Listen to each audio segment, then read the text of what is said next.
অর্ধাঙ্গিনী সে তো আল্লাহ তাআলার দান, তার মাঝে রয়েছে নেয়ামত ফুরান। ইমানের পূর্ণতা আরো শত সফলতা, আগমনে কেটে যায় জীবনের ব্যর্থতা। বেদনায় স্বস্তি কেটে যায় ক্লান্তি, নেককার প্রিয়তমা জান্নাতি মেহমান, তার মাঝে রয়েছে নেয়ামত ফুরান, তার মাঝে রয়েছে নেয়ামত ফুরান। সুবহানাল্লাহ। আল্লাহ পাক রব্বুল আলামিন স্ত্রীকে নেয়ামত হিসেবে দিয়েছেন। পুরুষ তুমি পেরেশানির মধ্যে আছো, যুবক তুমি অস্বস্তির মধ্যে আছো, দুনিয়ার কোনো কিছু ভালো লাগে না, বয়স হয়ে গেছে, বিয়ে করে না, আল্লাহ তাআলা তোমার হৃদয়কে শান্ত করে দিবেন। দুনিয়ার মধ্যে সবথেকে স্বস্তির জায়গা হলো স্বামীর জন্য স্ত্রী। স্ত্রী ছাড়া দুনিয়ার কোনো জায়গায় এতটা স্বস্তি পাওয়া সম্ভব না, আল্লাহর কসম করে বলতেছি অসম্ভব। আপনি পরনারীর কাছে যাবেন, 2 মিনিট শান্তি করে আসবেন, ওখানেই শেষ। ঘরে যদি নেককার স্ত্রী থাকে, স্থায়ীভাবে আপনার যদি বধূ থাকে, প্রিয়তমা থাকে, তার কাছ থেকে আপনি 24 ঘন্টা স্বস্তি পাবেন। যত ধরনের সমস্যা আছে হৃদয় খুলে স্ত্রীর কাছে বলতে পারবেন। জ্ঞানী হলে সুন্দর সুন্দর সলিউশন আপনাকে দিবে, আপনার হৃদয় ঠান্ডা হয়ে যাবে। সুবহানাল্লাহ। এজন্য যুবক ভাইয়েরা, চুলদারি মোছ পাকায়া কোনো লাভ নাই, যত দ্রুত পারেন বিয়ে শাদী করে ফেলান। স্বস্তির একমাত্র ঠিকানা, সব টেনশনের একমাত্র সমাধান স্ত্রী। আবার যদি কোনোভাবে একটা ডাইনি ঘরে আসে, তাহলে সব অস্বস্তির একমাত্র ঠিকানা স্ত্রী হয়ে যাবে। এজন্য বিয়ে করার আগে সুন্দর করে যাচাই বাছাই করে এরপরে বিয়ে করবেন ইনশাআল্লাহ। স্ত্রীর গুণাবলী সম্পর্কে লম্বা আলোচনার সংক্ষিপ্ত কথা হলো, যুবক যখন বিবাহ শাদী করবে স্ত্রীর মোহরানা আদায় করে দিবে। আল্লাহ পাক রব্বুল আলামিন স্ত্রীকে এই বিষয়টি নিয়ামত হিসেবে দিয়েছেন, অধিকার হিসেবে দিয়েছেন। হে যুবক, যদি বিয়ে করতে চাও, চাকরি নাও, ইনকাম সোর্স চালু করে দাও, মোহরানার টাকা জমা করো, এরপরে বাবার কাছে বিবাহের আবেদন জানাও। ইনকাম নাই, মোহরানার টাকা নাই, বিয়ে বিয়ে করে বাসায় বসে চিল্লাও, বিন্দু পরিমাণে লাভ নেই। আগে মোহরানার টাকা জমা করতে হবে, তাকে খাওয়ানোর মতো স্বাবলম্বী হতে হবে। কিছু টাকা ইনকাম করেন না, খাওয়াবেন কি? বাবাকে শুধু ধমক দিচ্ছে না, আমার বয়স হয়েছে বিয়ে করাও না, তুমি ইনকামটা করতেছো কি? তোমাকে কি দিয়ে বিয়ে করাবে? সম্মানিত হাজিরিন, আলোচনার সংক্ষিপ্ত কথা হলো, 1 নম্বর কাজ হলো বিয়ে করতে হলে স্ত্রীর মোহরানা আদায় করতে হবে। 2 নম্বরে বিয়ের পরে প্রয়োজন অনুযায়ী অন্ন বস্ত্র বাসস্থানের ব্যবস্থা করতে হবে। 3 নম্বরের কাজ হলো স্ত্রীর সাথে উত্তম আচরণ করতে হবে। 4 নম্বরের কাজ হলো মাহরাম আত্মীয় স্বজন যাদের সাথে দেখা করা জায়েজ, এদের সাথে দেখা করানোর এবং আত্মীয় স্বজনের বাড়ি বেড়াতে নেওয়ার ব্যবস্থা করতে হবে। যাদের সাথে দেখা দেওয়া জায়েজ নাই, স্বামী কখনোই স্ত্রীকে তাদের সাথে দেখা করতে দিবে না। 5 নম্বরের কাজ হলো স্ত্রীকে দিন শেখাতে হবে। 6 নম্বরের কাজ হলো ইসলামে নিষিদ্ধ যত কাজ আছে সে কাজগুলো থেকে স্ত্রীকে বিরত রাখতে হবে। 7 নম্বরের কাজ হলো স্ত্রীর জৈবিক চাহিদা প্রয়োজনগুলো পূরণ করতে হবে। 8 নম্বরে সবচেয়ে সহজ সমাধান হলো ইসলামে যে কাজগুলো করতে আদেশ করা হয়েছে এবং যে কাজগুলো করতে নিষেধ করা হয়েছে, উভয় দিকের রুলস ফলো করে আদেশগুলো স্ত্রীকে সুন্দরভাবে বুঝিয়ে করতে বাধ্য করবে এবং যে কাজগুলো নিষেধ করা হয়েছে স্ত্রীকে সে কাজগুলো থেকে স্বামী বাঁচাবে। সাল্লাল্লাহু আলাইহি ওয়াসাল্লাম বলেন, মানিবে তুলিয়া বিশাইইম মিনাল বানাত, যে ব্যক্তিকে কন্যা সন্তান লালন পালনের দায়িত্ব দেওয়া হয়েছে, ফাসাবারা আলাইহিন্না, সে যদি ধৈর্যের সাথে কন্যা সন্তানকে লালন পালন করে, কুন্না লাহু হিজাবাম মিনান নার, সেই কন্যা সন্তান তার জন্য জাহান্নামে যাওয়ার ক্ষেত্রে প্রতিবন্ধক হবে। সুবহানাল্লাহ। অর্থাৎ জাহান্নাম যদি নির্ধারণ হয়েও যায়, এই কন্যা সন্তান পিতাকে মাতাকে বাধা প্রদান করবে জাহান্নামে যেতে। সুবহানাল্লাহ। পথ আটকে দাঁড়াবে, পর্দা হয়ে যাবে জাহান্নাম এবং পিতামাতার মাঝখানে। তাহলে কন্যা সন্তানের মর্যাদা আছে না নাই? সম্মানিত হাজিরিন, তিরমিজি শরীফের 1912 নম্বর হাদিসের মধ্যে বর্ণিত হয়েছে, পয়গম্বর বলেন, লা ইয়াকুনু লি আহাদিকুম সালাসু বানাত। যে ব্যক্তির 3টি কন্যা সন্তান আছে, আল্লাহ যেই বান্দাকে 3টি কন্যা সন্তান দিয়েছেন, ফায়ুহসিনু ইলাইহিন্না, তাদের সাথে সে উত্তম আচরণ করেছে। যদি উত্তম আচরণ করে থাকে, তাদেরকে যদি সুন্দরভাবে লালন পালন করে থাকে, তাদেরকে যদি সম্মানিত করে থাকে, দ্বীনি জ্ঞান শিক্ষা দিয়ে থাকে, যোগ্য বুজুর্গ পাত্রের কাছে যদি কন্যা 3টিকে বিয়ে দিয়ে থাকে, আল্লাহর রাসূল বলেন, ফালাহুল জান্নাহ, সে অবশ্যই অবশ্যই আল্লাহর জান্নাতে প্রবেশ করবে। 3টি কন্যা সন্তান সম্পর্কে বলা হয়েছে। সাহাবায়ে কেরাম প্রশ্ন করলেন, ইয়া রাসূলুল্লাহ, ইয়া হাবিবাল্লাহ, কন্যা সন্তান যদি আমার একটি থাকে তাহলেও কি এই ফজিলত? আল্লাহর রাসূল বললেন, হ্যাঁ, একটি কন্যা সন্তানকে তুমি যদি সুন্দরভাবে লালন পালন করো, তাকে যদি দ্বীনি জ্ঞান শিক্ষা দাও এবং দিনদার পাত্রের হাতে তুলে দাও, আল্লাহ তাআলা তোমাকেও জান্নাতে প্রবেশ করাবেন। আর এক সাহাবী এসে প্রশ্ন করে, ইয়া রাসূলুল্লাহ, ইয়া হাবিবাল্লাহ, আমার তো 3টি কন্যা সন্তান নেই, আমার 2টি আছে। আল্লাহর রাসূল বলেন, তোমার জন্য আল্লাহর জান্নাত। সুবহানাল্লাহ।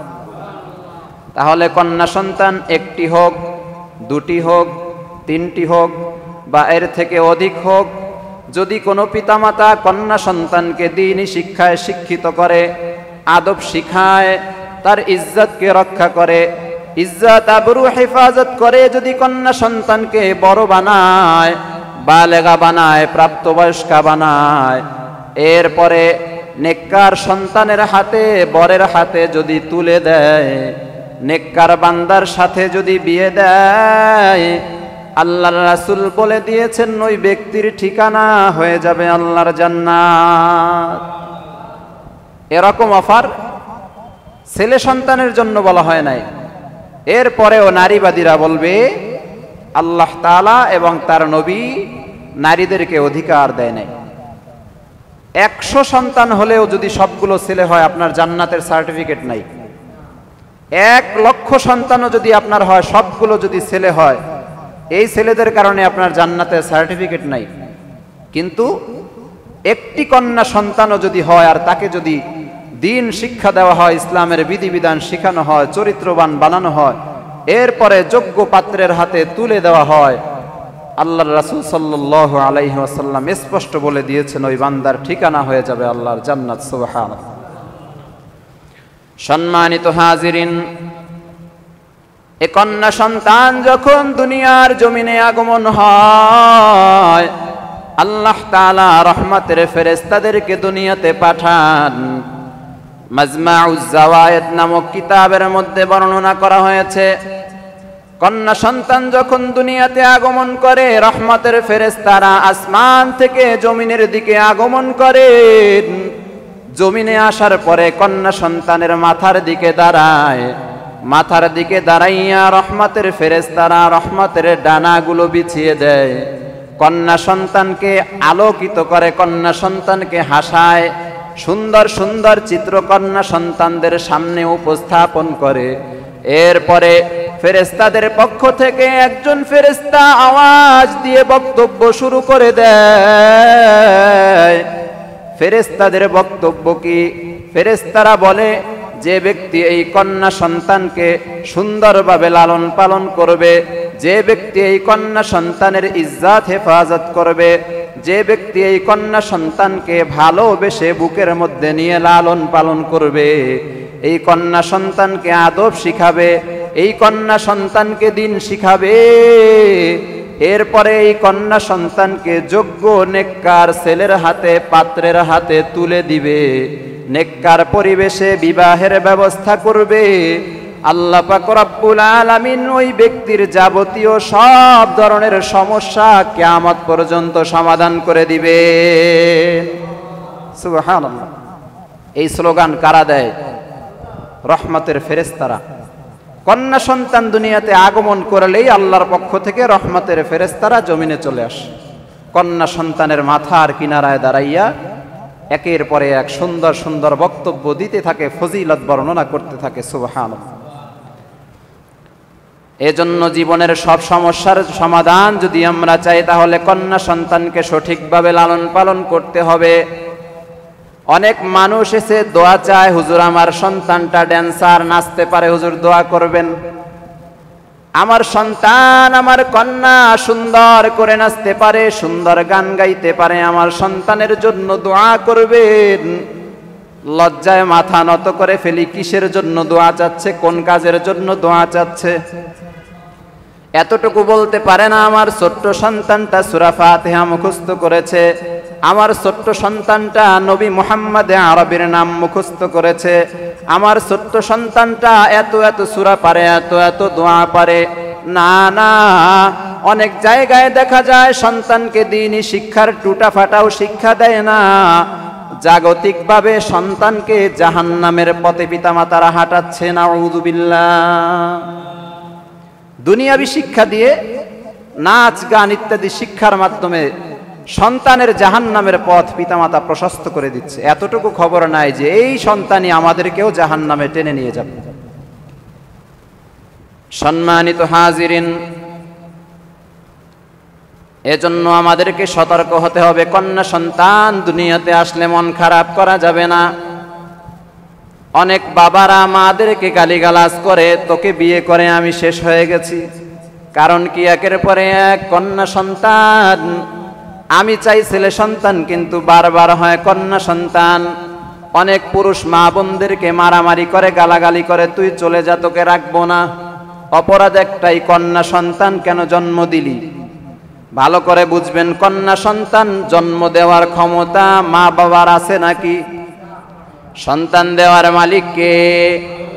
আল্লাহ বলেন, আমি আল্লাহ চাইলে কাউকে পুরুষ, আমি আল্লাহ চাইলে কাউকে ছেলে সন্তান দেই, কাউকে মেয়ে সন্তান দেই, আবার কাউকে উভয়টাই দেই, আবার যাকে চাই না তাকে কোনোটাই দেই না।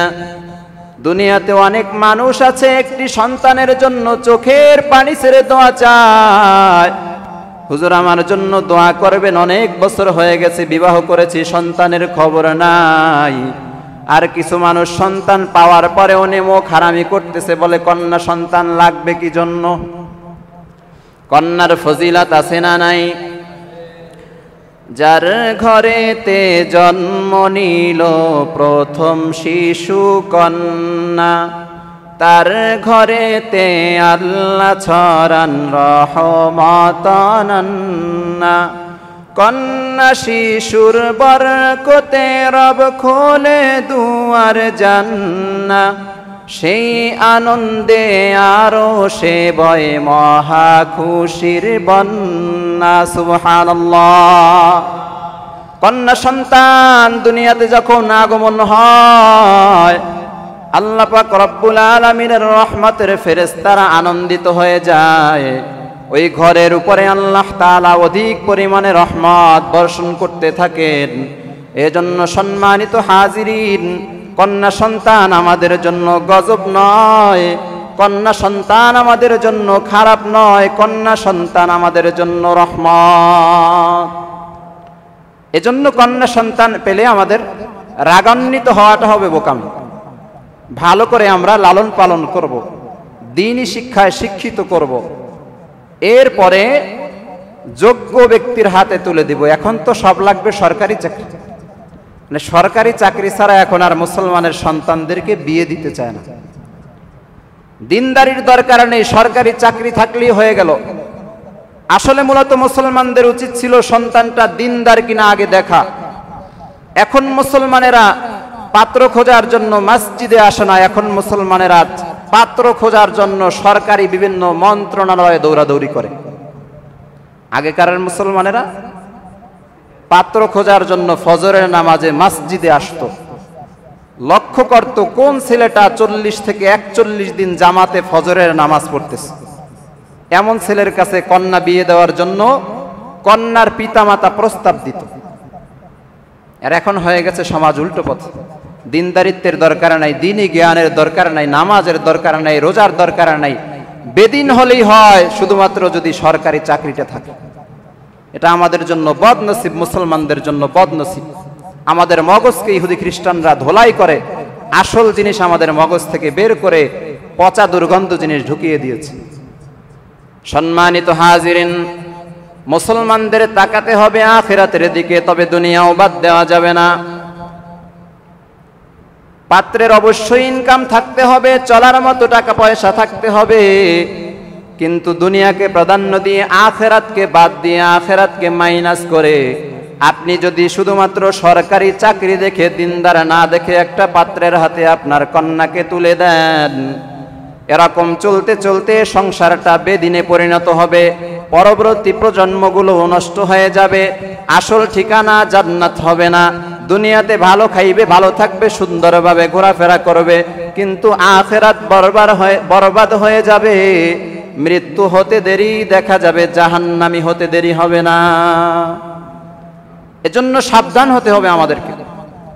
অবশ্যই আপনি ভালো ইনকাম দেখে বিয়ে দিবেন, কিন্তু দিনদারিতা আগে দেখতে হবে। সম্মানিত হাজিরিন, কোন ব্যক্তি যদি কন্যা সন্তান লালন পালন করে, প্যারা হাবিব সাল্লাল্লাহু আলাইহি ওয়াসাল্লাম বলেছেন আল্লাহ তাআলা তাকে 3টি পুরস্কার দিবেন। কয়টি পুরস্কার? 1 নম্বরের পুরস্কার হলো আল্লাহ তাআলা কন্যা সন্তান লালন পালনকারী পিতা মাতাকে জাহান্নাম থেকে মুক্তি দিয়া দিবে। 2 নম্বরের পুরস্কার হলো কন্যা সন্তান লালন পালনকারী পিতা মাতাকে আল্লাহ তাআলা জান্নাতে প্রবেশ করাবেন। 3 নম্বরের পুরস্কার হলো প্যারা হাবিব সাল্লাল্লাহু আলাইহি ওয়াসাল্লাম বলেছেন মান আলা জারিয়াতাইনি, যে ব্যক্তির 2টি কন্যা সন্তান আছে এবং সে কন্যা সন্তানকে সুন্দরভাবে লালন পালন করেছে, আদব শিক্ষা দিয়েছে, দিন শিক্ষা দিয়েছে, দাখালতু আনা ওয়া হুয়াল জান্নাতা কাহাতাইন, আল্লাহর রাসূল বলেন ওই ব্যক্তি এবং আমি একই সাথে জান্নাতের দরওয়াজা দিয়ে প্রবেশ করব।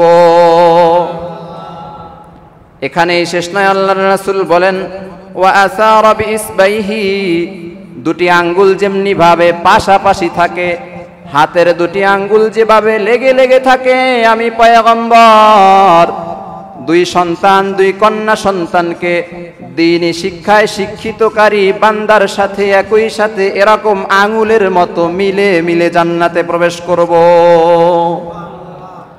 তাহলে 3টি পুরস্কার, জাহান্নাম থেকে মুক্তি, জান্নাতের সুসংবাদ, পাশাপাশি আল্লাহর রাসূলের সাথে জান্নাত। সুবহানাল্লাহ। সম্মানিত হাজিরিন, আমরা সন্তানের বিষয় শুনলাম, এখন নারী যখন আমার বোন হবে তখন তার ফজিলত কি, তখন তার মর্যাদা কি? তিরমিজি শরীফের 1912 নম্বর হাদিসের মধ্যে বর্ণিত হয়েছে, পয়গম্বর বলেন আও সালাসু ইখওয়াতুন, কোন ব্যক্তি যদি 3 জন বোনের দায়িত্ব গ্রহণ করে, 3 জন বোনকে লালন পালন করে, আদব শিখায়, দিন শিখায়, এরপরে যদি উত্তম পাত্রের হাতে, দিনদার পাত্রের হাতে তুলে দেয়, ফায়ুসবিহিন্না ফায়ুহসিনু ইলাইহিন্না, আল্লাহর রাসূল বলেন, এবং 3 বোনের সাথে যদি সে উত্তম আচরণ করে, তাদেরকে গালিগালাজ না করে, বোঝা মনে না করে, ফালাহুল জান্নাহ, ওই ব্যক্তিও আমি রাসূলের সাথে জান্নাতে প্রবেশ করবে। অনেকের বোন আছে না, বোনদেরকে বোঝা মনে করে যে বাবা আমার উপরে দায়িত্ব রাখা চলে গেছে, এই বোনদেরকে আমি কিভাবে লালন পালন করব। এজন্য সিস্টেম চালু করে, টিকিট সিস্টেম। কেউ মন খারাপ করবেন না, অফার সিস্টেম চালু করে বোনদেরকে বইলা দেয়, যার সাথে পারো ভাইগা যা, ঝামেলা সহ্য করতে পারতেছি, যেভাবে পারো তাড়াতাড়ি বিদায় হও, নাউযুবিল্লাহ। এই ভাইয়ের উপরে আল্লাহ তাআলার লানত পড়বে। বোন আল্লাহ তাআলার দেয়া নিয়ামত, ভাইয়ের উপরে দায়িত্ব এসেছে, এটা বরকত হিসেবে নিতে হবে। বোনদেরকে সুন্দরভাবে লালন পালন করে যোগ্য পাত্রের হাতে তুলে দিতে হবে। এই কাজ যদি কোনো ভাই করতে পারে, আল্লাহর রাসূল বলেছেন ওই ব্যক্তি আল্লাহর জান্নাতে প্রবেশ করবে। সুবহানাল্লাহ। সম্মানিত হাজিরিন, বোনকে অবহেলা করা যাবে না। বোন আল্লাহ তাআলার নিয়ামত। বোন যে আমার সবচেয়ে আপন, প্রিয় মায়ের পরে, ভালোবাসায় আঁকড়ে থাকে বাইরে এবং ঘরে। বোন মানে তো স্নেহের পরশ, এক পৃথিবী মায়া, মাথার উপর দৃশ্য এক নির্ভরতার ছায়া। দুঃখের সময় দুঃখ নাশে, অসীম ব্যথায় সান্ত্বনা আসে। আমার সফলতাতে তার হৃদয়টা যায় ভরে। বোন যে আমার সবচেয়ে আপন, প্রিয় মায়ের পরে। ঠিক না বে ঠিক? মায়ের পরেই বোনের স্থান। যেই পরিবারে মা নেই, বড় বোন সন্তানদেরকে দেখাশোনা করে, ছোট ভাইদেরকে দেখাশোনা করে। বোন আল্লাহ তাআলার পক্ষ থেকে দেয়া এক নিয়ামত। মায়ের পরে যদি কারো স্থান হয়, সেই স্থানের মালিক হলো বোন। এজন্য বোনদেরকে অবহেলা করা যাবে না। বোন আল্লাহ তাআলার পক্ষ থেকে দেয়া দামি নিয়ামত। সম্মানিত হাজিরিন, এই নারী যদি হয় স্ত্রী, তাহলে মর্যাদা কি? এ সম্পর্কে আল্লাহ পাক রব্বুল আলামিন সূরাতুল বাকারার 187 নম্বর আয়াতের মধ্যে বর্ণনা করেছেন, হুন্না লিবাসুল লাকুম ওয়া আনতুম লিবাসুল লাহুন্না। আল্লাহ তাআলা বলেন, হে দুনিয়ার পুরুষের দল, স্ত্রীরা তোমাদের জন্য পোশাক, তোমরাও স্ত্রীদের জন্য পোশাক। সুবহানাল্লাহ। এই অনেকের মাথা খারাপ হয়ে গেছে, হুজুর কি বলতেছেন, পোশাক দিয়ে কি করব? স্ত্রী আমার পোশাক, আমি স্ত্রীর পোশাক, এই কথার মানেটা কি? এই কথার বিস্তর ব্যাখ্যা আছে। সব থেকে দামি যে ব্যাখ্যা সেটা হলো, পোশাক বলে আল্লাহ তাআলা বুঝিয়েছেন স্বামী তার স্ত্রীকে গুনাহ থেকে বাঁচাবে, স্ত্রী তার স্বামীকে গুনাহ থেকে বাঁচাবে, গুনাহ থেকে বাঁচিয়ে জাহান্নাম থেকে মুক্তি দিবে। এটাই হলো জাহান্নাম থেকে বাঁচার পোশাক। সুবহানাল্লাহ। এখনো অনেকের বুঝে আসে না। প্রত্যেকটি মানুষের প্রাপ্তবয়স্ক হওয়ার পরে যৌবনে জোয়ার উঠে, এটাই বাস্তবতা, অস্বীকার করার কোনো সুযোগ নেই।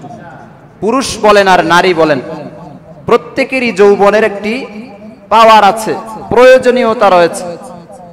অর্থাৎ আল্লাহ তাআলা আমাদেরকে এমন ভাবে সৃষ্টি করেছেন, পুরুষ প্রাপ্তবয়স্ক হলে নারীর সংস্পর্শ চায়, নারী প্রাপ্তবয়স্ক হলে পুরুষের সংস্পর্শ চায়।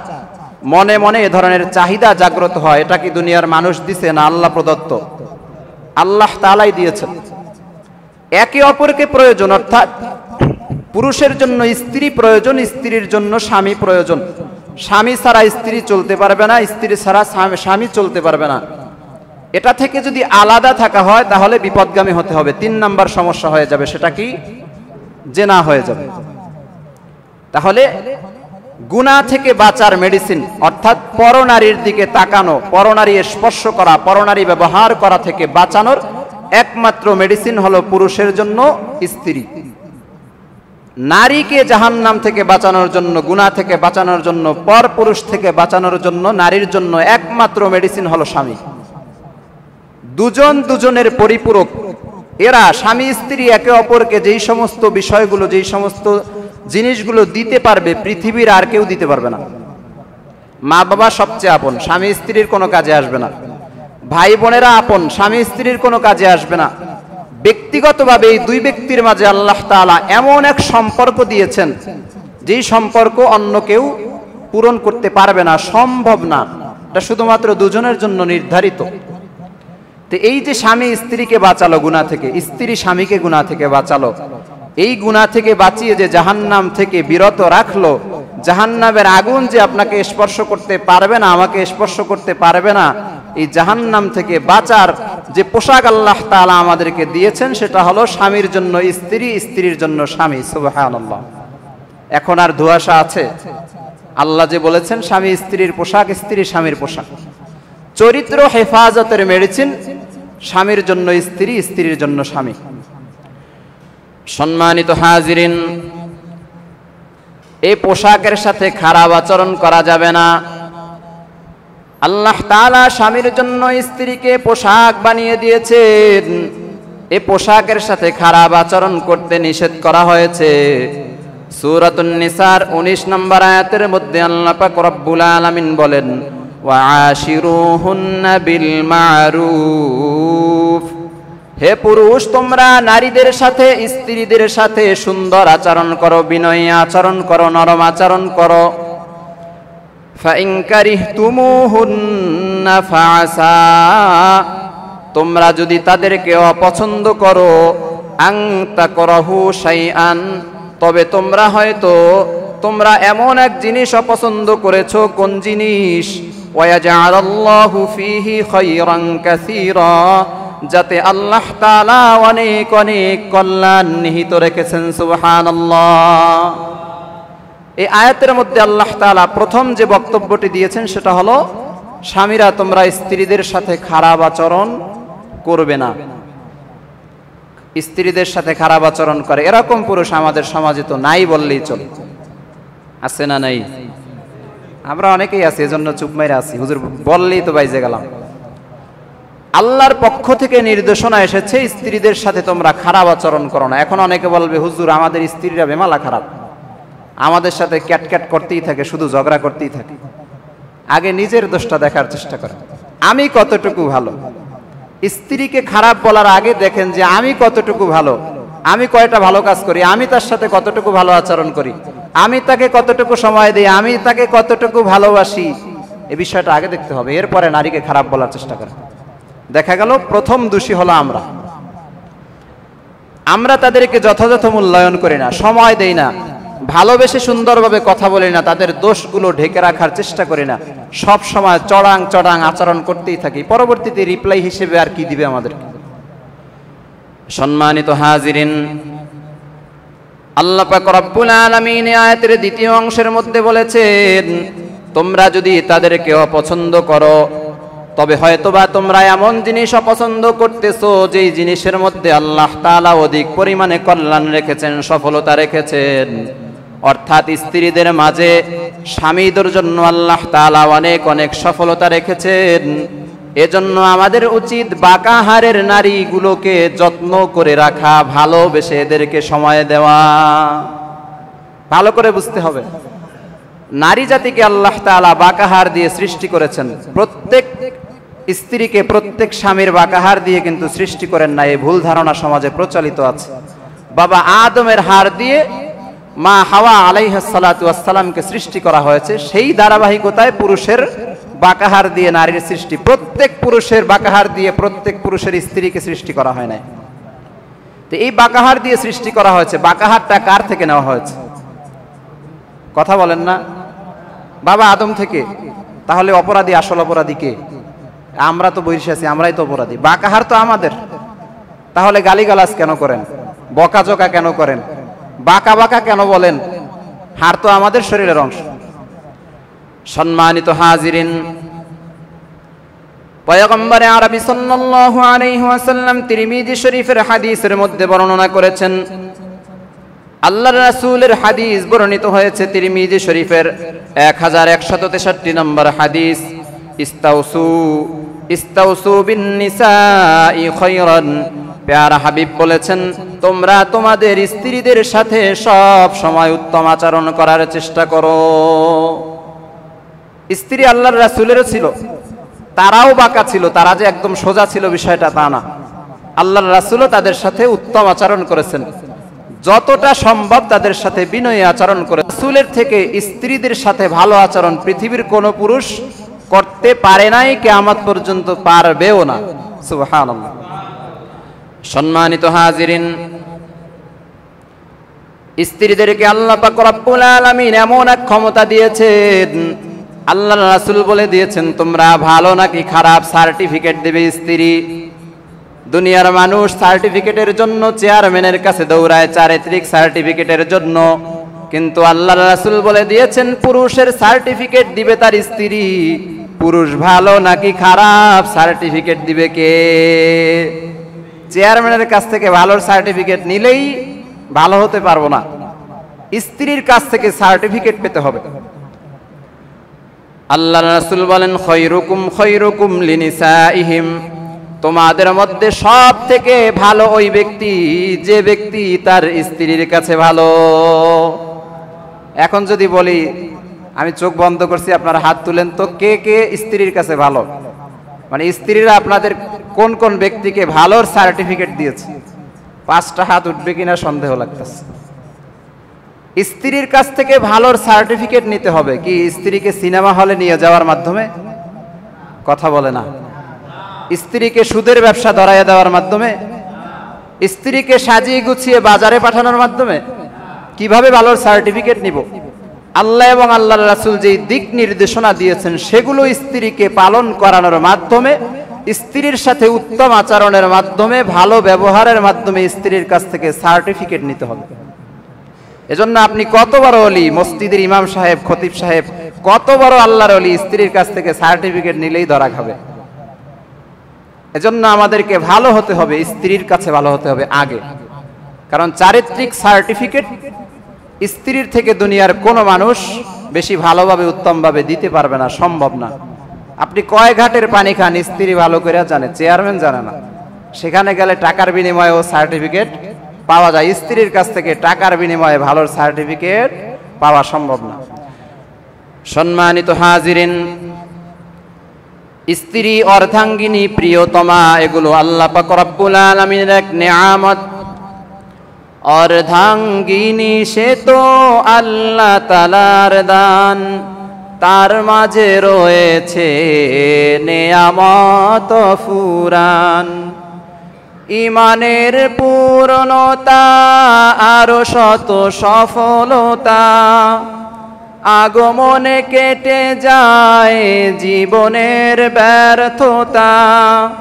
বেদনায় স্বস্তি, কেটে যায় ক্লান্তি।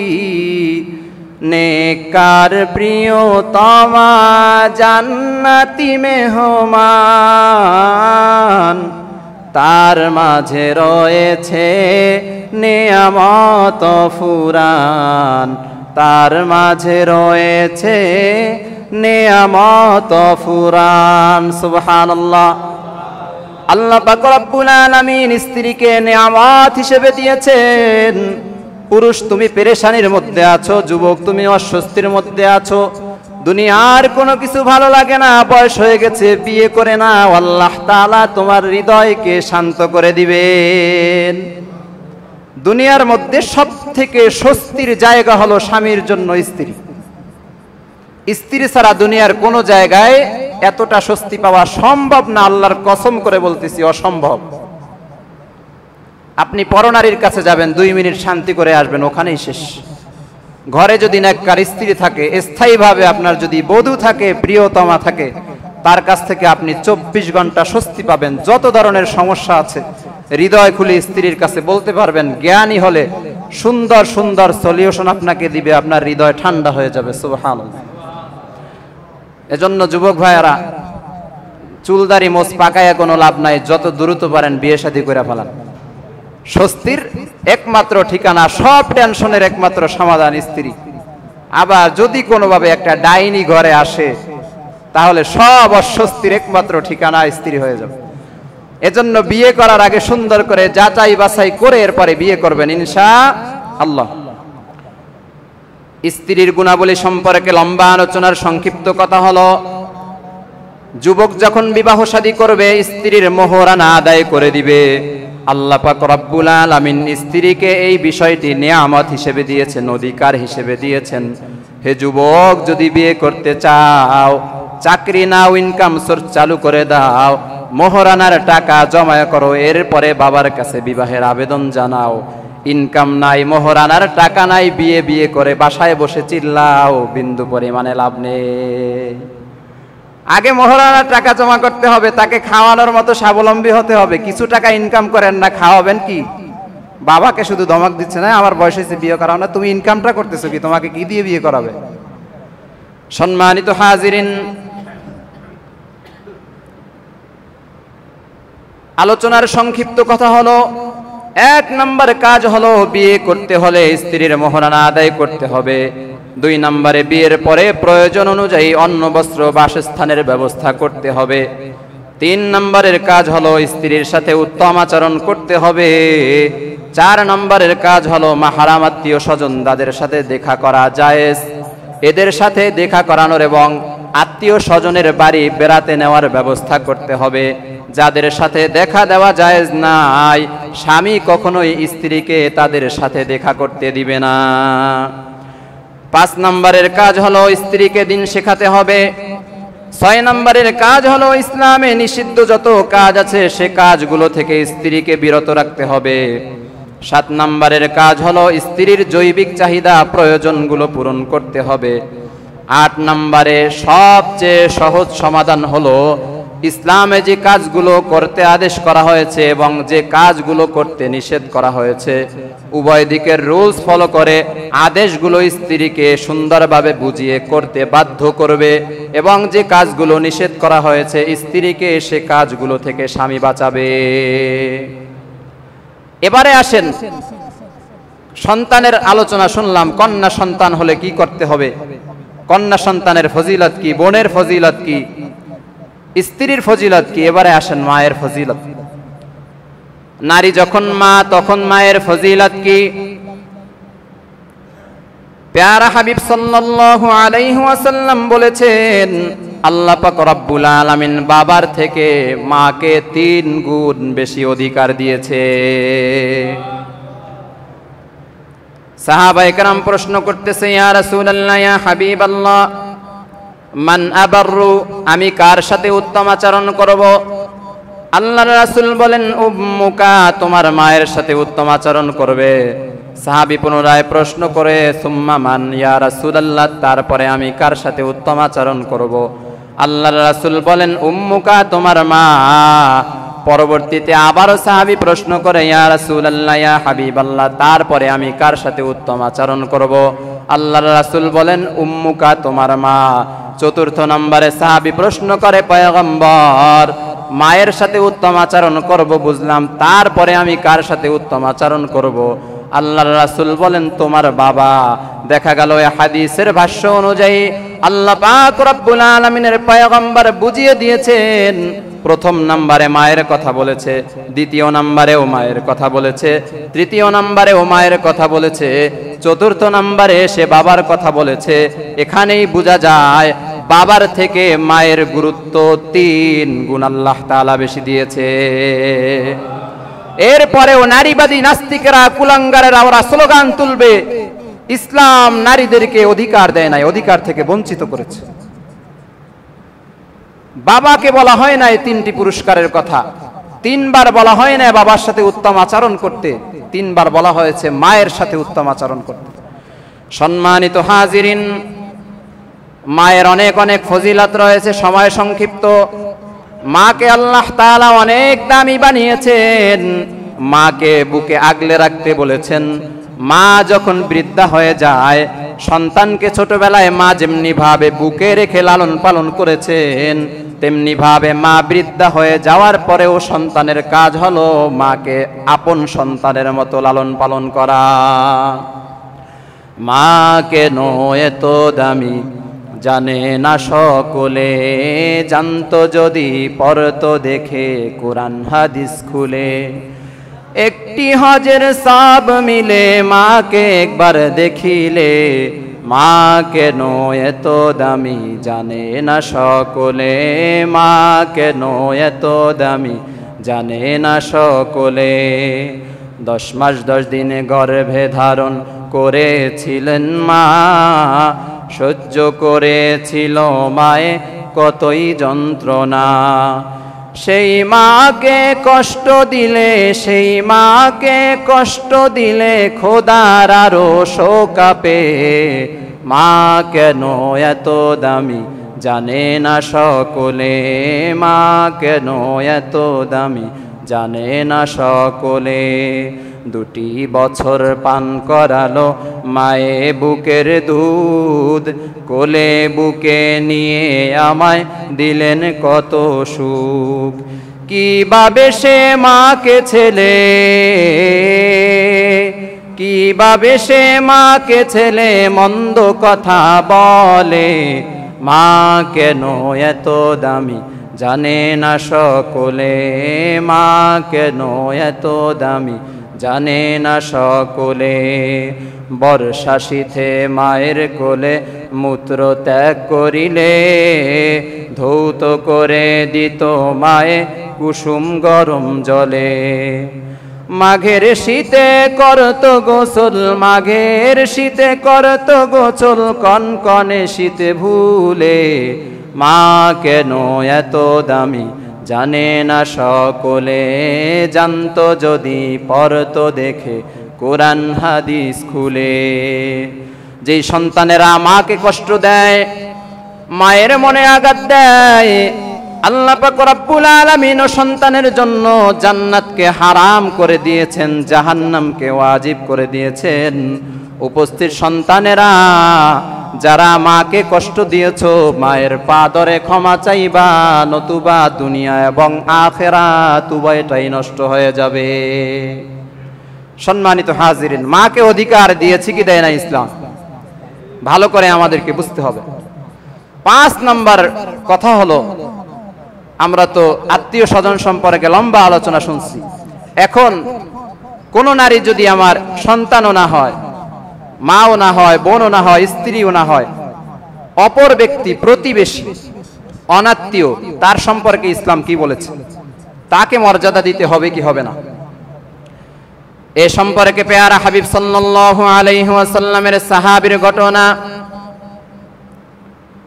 এক সাহাবী মুসলিম এক বোনের ইজ্জত রক্ষা করার জন্য নিজের জীবনকে দিয়ে দিয়েছে। আল্লাহর রাসূলের পরবর্তী জামানার কথা, একজন আল্লাহর বান্দি মুসলমান, তিনি বাজারের মধ্যে গিয়েছেন স্বর্ণকার এক ইহুদির দোকানে। ইহুদির দোকানে যাওয়ার পরে ইহুদির বাচ্চা বিভিন্ন ধরনের খারাপ কথা মুসলিম মেয়েটাকে বলা শুরু করেছে, মুসলিম নারীকে বলা শুরু করেছে। এক পর্যায়ে মুসলিম নারীর হিজাব নেকাব ধরে টান দিয়েছে চেহারা দেখার জন্য। নারী তিনি অস্বীকৃতি জানিয়েছে, মুসলিম নারী প্রতিবাদ করেছে। অল্প কিছুক্ষণ পরে আরো কয়েকজন ইহুদি স্বর্ণকারের দোকানে উপস্থিত হয়। উপস্থিত হওয়ার পরে মুসলিম নারীর শরীর থেকে জোর জবরদস্তি কাপড় কেড়ে নিয়েছে। মুসলিম নারী চিৎকার দিয়ে বলেছে, কে আছো মুসলমান, আমাকে বাঁচাও। একজন মুসলমান সাহাবীর কানে আওয়াজ পৌঁছে যায়। সাহাবী ইমানি আলোতে উজ্জীবিত হয়, ইমানি শক্তিতে উজ্জীবিত হয়। জায়গার মধ্যে উপস্থিত হয়ে ঘটনা দেখে ইহুদির বাচ্চা স্বর্ণকারকে ধরে জায়গার মধ্যে হত্যা করে ফেলে। সুবহানাল্লাহ। মুসলমান যখন ইহুদির বাচ্চাকে হত্যা করে ফেলে, ইহুদিরাও মুসলমান সাহাবীর উপরে চড়াও হয়। মুসলমান সাহাবীকে ওই জায়গার মধ্যে শহীদ করে দেওয়া হয়। পরবর্তীতে মুসলমানদের পক্ষ থেকে কঠিন ধাওয়া পাল্টা দেওয়া শুরু হয়। 15 দিন পর্যন্ত ইহুদিদের বস্তিটাকে মুসলমানেরা আবদ্ধ করে রেখে, জেলখানা বানিয়ে রেখে, পরবর্তীতে অপরাধী ইহুদির বাচ্চাদেরকে ধরে টেনে হেঁচড়ে জেলখানার মধ্যে আবদ্ধ করে দেয়। এই ঘটনার দ্বারা স্পষ্ট হয়ে যায়, মুসলিম নারী, সে আমার মা হোক, বোন হোক, সন্তান হোক, অথবা পাড়া প্রতিবেশী হোক, মুসলিম যদি হয় সে আমার পরিচয়ে বোন। কোন মুসলিম বোনের উপরে আঘাত, কোন মুসলিম বোনের ইজ্জতকে হরণ করলে কোন মুসলমান নিশ্চুপ থাকতে পারবে না। যার জ্বলন্ত প্রমাণ আল্লাহর রাসূলের সাহাবী, তিনি এক মুসলিম নারীর জীবন রক্ষার্থে, ইজ্জত রক্ষার্থে, সম্মান রক্ষার্থে নিজের জীবনকে বিলিয়ে দিয়েছেন। সুবহানাল্লাহ। এক্ষেত্রেও ইসলাম নারীকে সম্মান দিছে কি দেয় নাই? কথা বলেন না আপনারা? তো যেই সমস্ত নারীরা এখন স্লোগান দিচ্ছে নারী বিষয়ক সংস্কার কমিশনের নামে, যারা মুসলমান নারীদেরকে ঘর থেকে বের করে রাস্তায় নামাতে চায়, যারা স্লোগান দেয় ইসলাম নারীদের সাথে বৈষম্য করেছে, এদের চোখের মধ্যে শয়তান পেশাব করে দিয়েছে, ঠিক না বেঠিক? এদেরকে আমেরিকান মেডিসিন খাওয়ানো হচ্ছে, মেডিসিন খাওয়ার কারণে আবল তাবল বকতেছে, এদেরকে জোতা পিটা করে এরপরে মাথার মধ্য থেকে মেডিসিন বের করতে হবে, ঠিক না বেঠিক?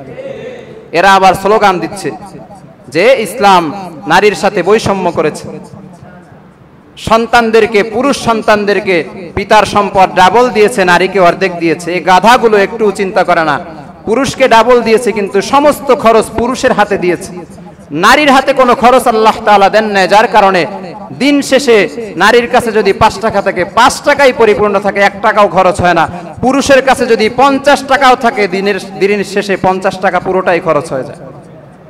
এজন্য ইসলাম নারীর সাথে বৈষম্য করে নাই, অধিক পরিমাণে ইজ্জত দিয়েছে। 2 নম্বরে এরা স্লোগান দিচ্ছে পতিতা কর্মী যারা আছে, যৌনকর্মী বাংলাদেশে যারা আছে, এদেরকে শ্রমিকের অধিকার দিতে হবে। নাউজুবিল্লাহ, এরা নাকি শ্রমিক, নিজের মান ইজ্জত সম্মান সবকিছু নষ্ট করতেছে, এরা নাকি শ্রমিকের অধিকার চাচ্ছে। নাউজুবিল্লাহ। এখন কথার পরিপ্রেক্ষিতে বলতে হয়, কষ্ট যা করার তা তো পুরুষেরা করে। এরা যে নিজের ইজ্জত লুণ্ঠন করতেছে, নিজের ইজ্জতকে বিলিয়ে দিচ্ছে, এই ক্ষেত্রে যারা যেই সমস্ত নষ্টা পুরুষেরা তাদের কাছে যাচ্ছে, কষ্ট করার ক্ষেত্রে তো এরা করতেছে, এরা তো কোনো কষ্ট করতেছে না, তারপরে এরা শ্রমিকের অধিকার চাচ্ছে।